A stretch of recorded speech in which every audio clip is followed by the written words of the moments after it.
Okay, video on power steering to help you out. So the objective is to check the fluid level of the power steering system, and I was going to show you some of the components in here in the classroom, and also to tell you that you do not need to run the engine. You can do this all cold. So there is one example of a reservoir. This is in the classroom if you are wanting to go ahead and see this live.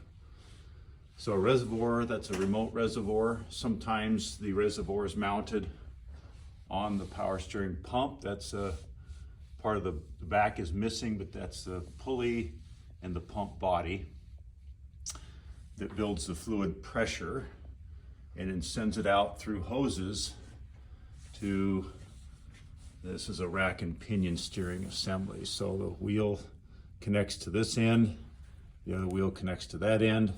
This mounts in underneath the car. If you've done your 2-post hoist, that's a great opportunity to look in underneath the car and see how this thing's mounted in there. It's kind of cool. This comes to the steering wheel and is what's, causes it to rotate and turn. So there's pressure hoses, there's a return hose as part of the component identification. And I just wanted to tell you that the hose on the right that's got the little J hook, it looks like, that's a pressure hose. If you look closely, you can see there's a metal fitting down at the end that's been pressed on there to withstand a lot of pressure and not leak. And if you remember our flare nut wrenches on our tool board, they fit that flare nut down here at the end. If I can, right there, that's what those wrenches fit so well. That's the pressure hose. The other hose, if you can tell, it's really hard to see up at the top. Up here, there is a worm drive hose clamp, which does tighten up, but it doesn't deal with a lot of pressure very well. So this is going to be for low pressure.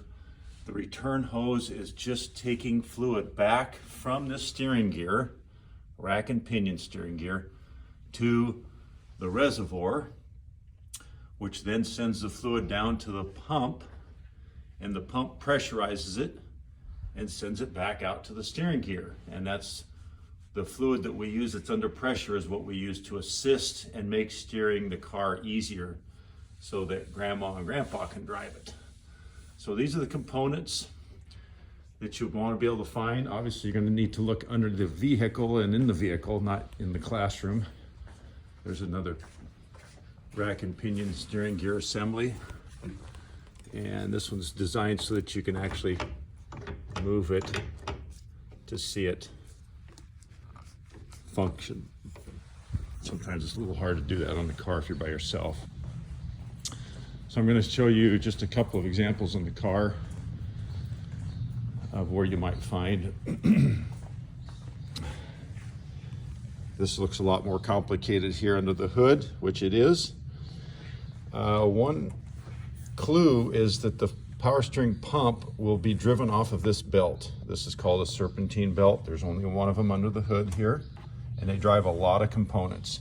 Serpentine because it looks like a snake. It's wrapped around various pulleys, water pump, alternator here, power steering, air conditioning compressor. The power steering pump is down below.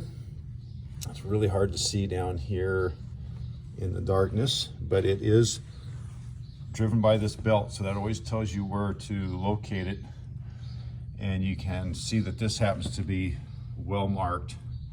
Sometimes it's a steering wheel, and this is a reservoir that you can check the fluid level in it.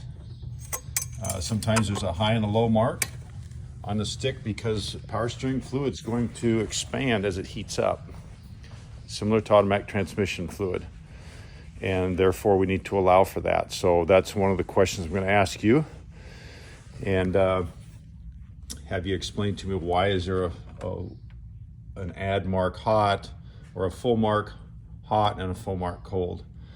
So sometimes you can see there's a fluid and then the steering wheel. So those are some hints to help you locate them.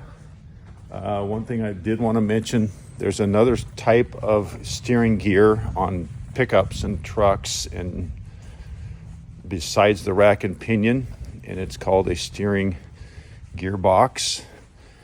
And just for information, I wanted to show that to you. There's an example of it in the classroom. It's this multicolored component that you see here on the wall. And there's a couple of hoses sticking out. Right there, 2 hoses. The yellow arm that you see on the top, that's what connects to the steering, not the steering wheel, but the linkage. Here's an example of that yellow arm is this one right here in this picture.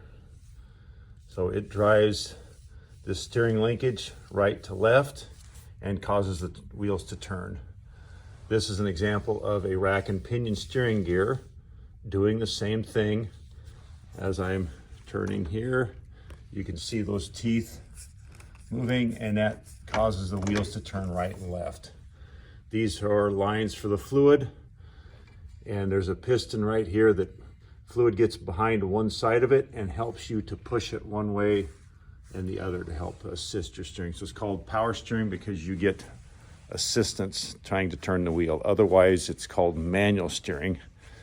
And sometimes the joke is it's called Armstrong steering because it's just your muscle turning the wheel. Hope that helps. Let me know when you're ready to get signed off.